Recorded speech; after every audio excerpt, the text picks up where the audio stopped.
From the News Channel 5 Network, this is Morning Line with Nick Beres.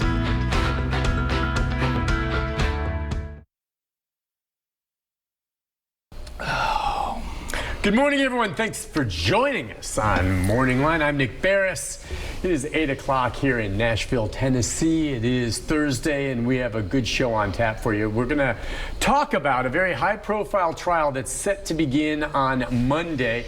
Alex Friedmann, you know the case? Maybe you've heard about it. It made national news when he was arrested more than 2 years ago. He's been locked up since. That case, just a fascinating one that I think we're going to learn a lot about, a lot more than we already know once this trial begins. Keep in mind, Alex Friedmann is charged with disguising himself as a construction worker, sneaking in, and accused of planting weapons, ammunition, other items in the Davidson County Jail while it was being built. It is now completed. It is just down the road from us here in our studio downtown. But the alleged crime that he committed, well, someone planted items in there, delayed the opening of the jail, and cost an awful lot of money to go and locate the weapons and other items that were hidden in the jail. How did this get pulled off?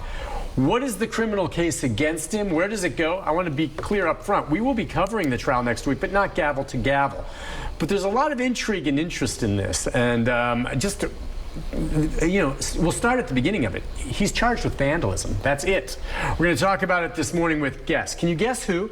Who would come on the show this morning to talk about it when you know those involved with the case directly cannot? There's only one person to go for on topics like this, and that would be News Channel 5 legal analyst Nick Leonardo. Good morning. Am I right? It's only you, my friend. There would be no one else that I would say can come and sit next to me and talk about this than you. Not just because you're the best at this and you're a bright lawyer, but because you're my friend. Well, and we've done a lot of this stuff too. We have. This wouldn't have been a bad one to do gavel to gavel, I imagine. We're not able to for a variety of reasons, but we will cover it in the news. What do you think? When this first happened, it's unlike any case I've ever heard anywhere in the country. Someone sneaking in, planting weapons, for what reason? You know, you can guess at it, but he's charged with vandalism. Not conspiracy. Why? Well, I mean, that's a great question, and this is a fascinating. If you like the law, this is kind of one of those nerdy sides of the law that lawyers would take a lot of interest in, because the vandalism statute is a very broad statute. Okay, a whole lot of different things could be considered vandalism, right?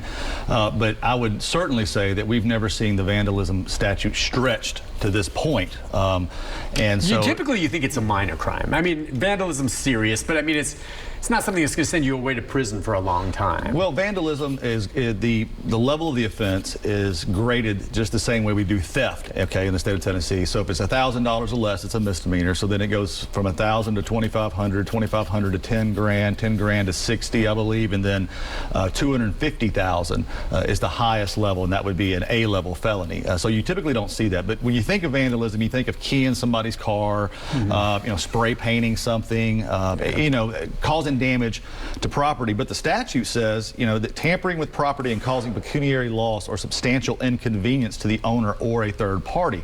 That's pretty vague. And what they're seeking in this case is going to be interesting to see, because I know that they're trying to get it all the way up to $250,000, so they want that A-level felony. And the jury's going to have to determine, obviously Sheriff Hall, who's a great sheriff, he had to employ, quite a bit of staff and had to pay them overtime to watch the videos and all of that. And so is the additional expenditure of resources to review video, is that something that because they're going to ask the jury to consider that vandalism. They're also going to ask the jury to consider having to rekey a facility vandalism. And obviously, I think that's where the argument's going to come in. I believe the defense is going to argue about the amount, okay, that it's not 250. You can't get there. I mean, if he's knocked holes in brick block, what's the cost of a new brick block in the mortar? That's what we're going to ask you to find him guilty of. But it's going to be a tough stretch, because you're asking the jury to follow the law, and this is really just a bizarre set of facts, and it could have ended up with, certainly would have ended up in a loss of life had this gone the way that he wanted. Okay, which would, all of a sudden you could say, well, this could have been conspiracy to commit murder, mass escape. I mean, the idea, again, is that he planted weapons, ammunition keys, things like this is the allegation, in the walls during the construction of the jail, where he would know where it's located, where you would assume he could let inmates know where that was. And you have a crowded jail once it settles in and they move all the inmates in, and all of a sudden they have access to these weapons. Gosh knows what can happen. How come he's not charged with conspiracy? Well, conspiracy, I mean, we have a lot of, crimes that, we have these inchoate offenses like, attempt, solicitation, facilitation. Then we have conspiracy, and you're not really going to get, conspiracy in and of itself is not a crime. It's conspiracy to commit vandalism, conspiracy to commit murder, conspiracy to, deliver a certain amount of controlled substance over a certain weight, and you have more than one player. Clearly there are accomplices here. I think that there were a couple other people that were of interest, but I think it's also noteworthy to point out, I believe when he was first arrested, he was charged with burglary. Some lower grade felonies, but then he was indicted later. Then he was indicted later solely on this thought of vandalism, and of course he has a prior history. So if he were to be convicted of the indicted offense, he would be looking, I believe, at 25 to 40 years as a range 2 offender, and obviously there would be no probation on that. Okay, and that would be served at 35% for parole purposes. So he's looking at a whole lot of time. But it's really interesting to think though that that Sheriff Hall, via the district attorney, is going to ask for you to consider the fact that he had to hire additional staff to review hours and hours and hours of video. To try to look at the video to see where was it that Friedmann went to place these weapons in the wall. I heard they had to bring in specialists from outside the state that have kind of like X-ray type machines that could scan the wall to see where things were hidden, because there was an early report early on when they did a search warrant at the home or one of the properties that Friedmann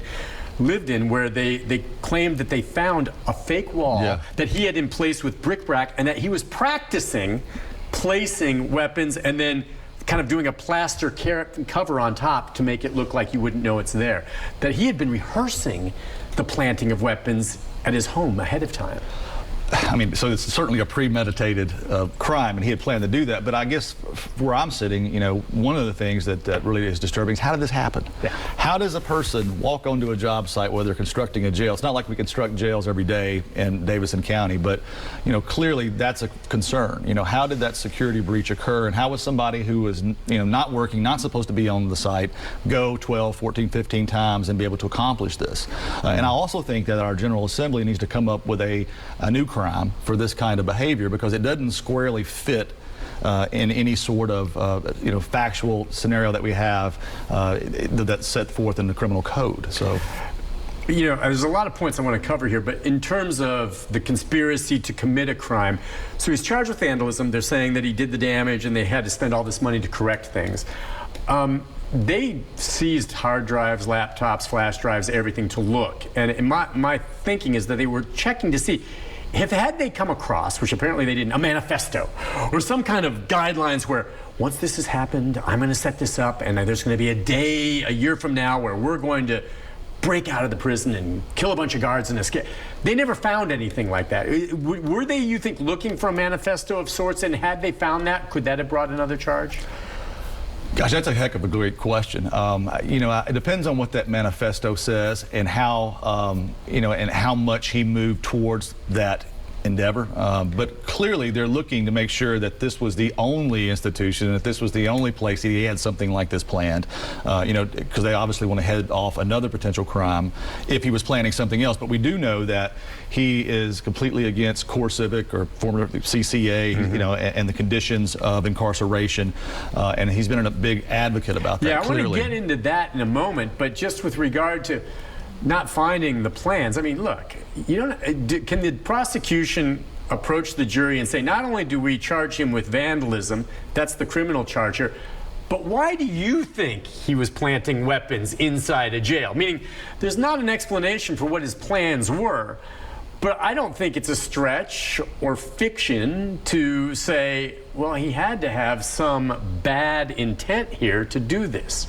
I mean, I think in this particular case, depending on what they have, I mean, that would be unduly prejudicial, overly prejudicial. I mean, every bit of evidence. But if I'm on that jury and I'm hearing that, I'm going, well, I know what he's doing. He's planting those weapons. Whether the prosecution tells me or not, because he's going to plan a violent uprising at some point once inmates get in there. That's a no-brainer. What other reason would there be? Right. Well, it's a difference in the pink elephant in the room being that there was going to be a violent uprising, juxtaposed to what you said, the prosecution getting up there and saying, people were going to die. He was going to kill people. That's much different. Okay. I mean, clearly everyone knows why he was, doing that. And, again, he may or may not testify. I doubt he testifies. He has prior criminal history. You want to keep that out. And I think he's certainly a felon. And so he's probably not going to make the best witness. So I doubt that you'll hear from him at that trial. But it's going to be interesting to see because, he's got great lawyers. He's got David Rabin and Ben Rabin. Phenomenal lawyers. Right. And but they have an uphill battle because it's really just a bizarre thing that could have resulted in a loss of life. And it's their job is going to be to get the jury to hang with them for a while and to try to really follow the law. Is that vandalism? And that's the uphill battle they got because people are going to be turned off by the set of facts when they hear it. We'll take a break. When we come back, we already talked about the vandalism part, and you're right. I think they're going to argue, how much did this really cost? Right. Is it a Class A felony? But I want your answer when we come back on whether or not they will acknowledge that, yes, indeed, that was him that went in there. Meaning, are they going to challenge and say, hey, this wasn't even our guy? And keep in mind, there were images caught on security cameras that showed who appears to be Alexander Friedmann going in and out of the jail. So I'll see what your thoughts are on that, on whether or not they'll even acknowledge it was him and say, yeah, he was the one that went in there, but he didn't do that much damage. We'll be back, and we can take calls if you have questions about this as well. One other case, high-profile one we'll talk about later in the show. I'll tell you about that as well, so stick with us.